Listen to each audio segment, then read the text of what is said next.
ஆணை நேசி, ஆண் குழந்தைய நீ தான் பெத்தந்த, என்னை பெற்றுக்கிறது யார் தான்? ஒரு அம்மா தான்.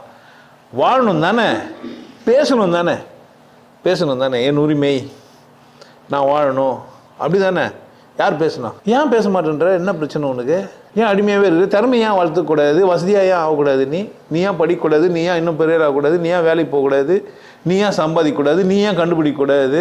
நீ ஏன் நல்லா இருக்கக்கூடாது? யார் சொன்னால் உன்னை நல்லா இருக்கக்கூடாதுன்னு? அப்பனுங்களே சொல்லுவாங்க. ஒரு கட்டத்துக்கு மேலே பெண் குழந்தைக்கு சுதந்திரம் கொடுத்துட்டோன்னு வச்சிங்களேன், அல்மா வழிக்கு கொண்டு வர முடியாதுன்னு.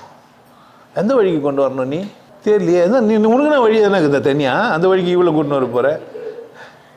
நீயே பாதியில் முடிச்சுன்னு போகிறவன் தானே அப்பனா இருந்தாலும். அதுக்கப்புறமாவும் அந்த குழந்தைக்கு வாழ்க்கை இருக்குது தானே. அப்போ ஒரு நல்ல அப்பனுக்கு பொறுப்பு எது? ஒரு அப்பனுக்கு பெண் குழந்தை எப்படி வளர்க்கணும்? சுயமாக நடக்க, வாழ கற்றுறணும். வேலைக்கு போகிறத விட அவளுக்கு வேலைக்கு போகிற அளவுக்கு பொருளாதார ரீதியான அவளுக்கு விடுதலை வாங்கி கொடுத்துருக்கணும். அதானே அப்பனுக்கு அழகு. அதுதான் பெண் குழந்தை பிறந்த அப்பனுக்கு அழகு. பெண்ணுக்கே அழகு எது?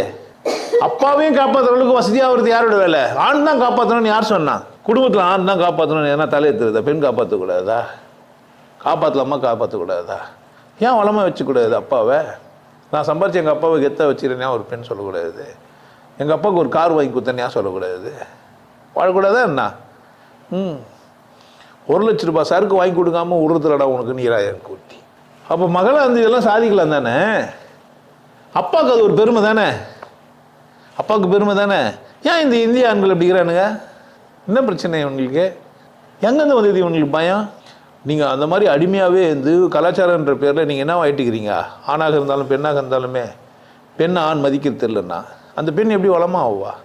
அப்பாவாக இருந்து கூட நீ மதிக்கலைன்னா, அண்ணனாக இருந்தால் அடுக்கிற, அப்பாவாக இருந்தால் அடுக்கிற, இன்னும் ஒரு ஸ்டெப் மேலே போய் புள்ளையாக இருந்தாலும் அடுக்குவான்.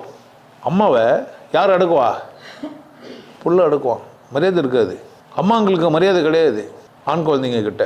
தெரியுமா இந்திய பெண்களோட நிலைமை என்ன அப்படின்னு கேட்டால், அப்பா அடக்குமுறை கையாளுவார், அண்ணன் அடக்குமுறை கையாளுவான், கணவன் கொஞ்சம் சுதந்திரம். அதனால் கல்யாணம் பண்ணி போனால் நிம்மதியாக இருக்கும். நிறைய பேர் கல்யாணம் பண்ணிடுது வேலைக்கு ஆளுனா கூட கொஞ்சம் சுதந்திரம் இருக்கும்.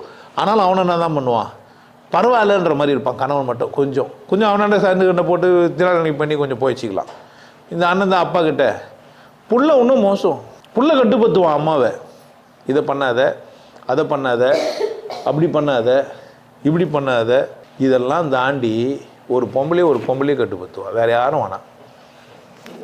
இவ்வளோ நேரம் ஆண்களை சொல்லி இதெல்லாம் அளவில் தான். அளவில்லாமல் கட்டுப்படுத்தி யார் அப்படின்னு கேட்டீங்கன்னா நம்ம ஒரு லிமிட்டும் கிடையாது.